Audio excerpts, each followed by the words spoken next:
Hey friends, happy Wednesday, July 5th. It's nice to be with you. I'm Father Bill Hill, priest at Holy Spirit Catholic Community in Rock Springs, Wyoming. I'll take a moment, give you a reflection on the daily readings. The readings are linked down below. When I'm done, click the link, read the reading prayerfully, 2-3 times, nice and slow, and turn off the screen. Don't doom scroll through social media, but turn off the screen. Spend time with God before you move on to other things, right? No real parish announcements this week. I'll ask you for prayer in a sec, but so I'm going to ask you to help with the algorithm. So if you're on Facebook, if you would like this and subscribe to the channel, or be friends with HSCCWIO, and if you wanted to share this into your feed, that's always a super powerful way to help this word get out. I do appreciate that. If you're on YouTube, if you would subscribe and give us a thumbs up, I sure would appreciate that as well. I got made fun of the other day, like I am a long way from monetizing any of this, but if you're finding it helpful to be praying with the scriptures, then maybe this might be helpful for other people that are associated with you, right? We're picking up an associate pastor on Friday. Father Bill, super excited. Father David Karanga coming in from Kenya. He's showing up in Rock Springs on Friday. So if you wanted to pray for Father David and pray for the other international missionary priest that the diocese is waiting for, that would be awesome. I truly would appreciate that. Okay. Genesis and Matthew's Gospel, those are our readings today.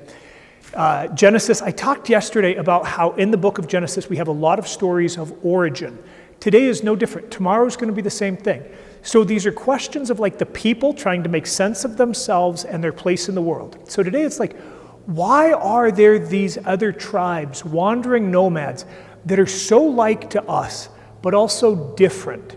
And then you would say, well, let me tell you the story of Ishmael. And so this was the older brother of Isaac, but he was born of a slave. And they continued the traditions of the elders of wandering when our ancestors were settled. And so, why are these people similar to us, but different?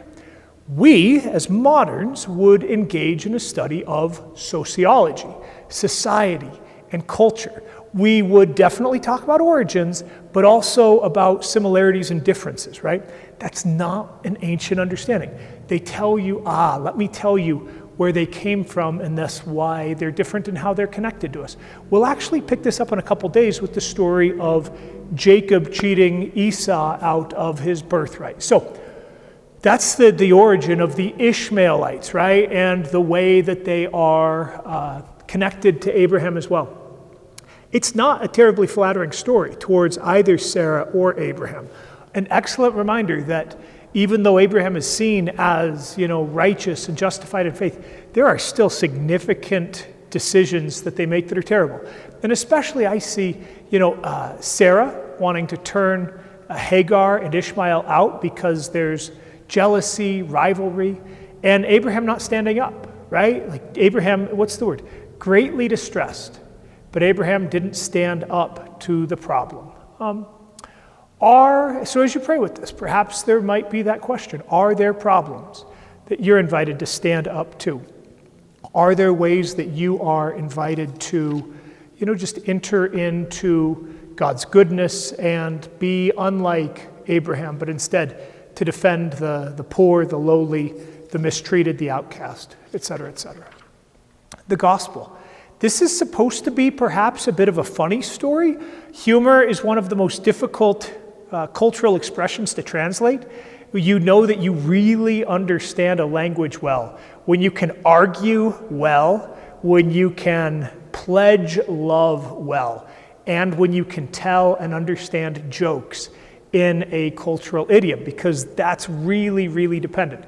And so for Matthew's Gospel, this is the community most associated with observant Jewish custom of the laws of Moses.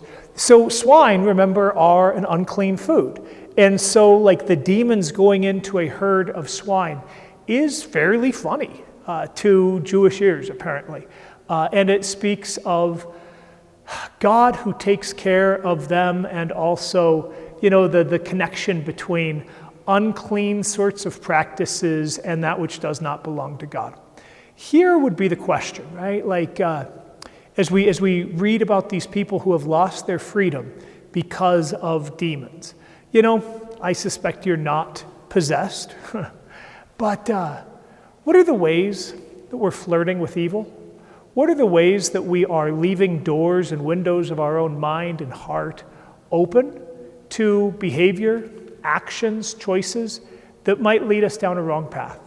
And as we dream of the goodness of God, the blessing of God, right relationship with God, where are perhaps we being invited to let go of other tempting things to keep our gaze on the kingdom? All right. Happy Wednesday, friends. Be praying for Father David if you would. Read those readings prayerfully. Turn off the screen. Spend some time with God. Pray for folks that are having a hard time. God bless y'all.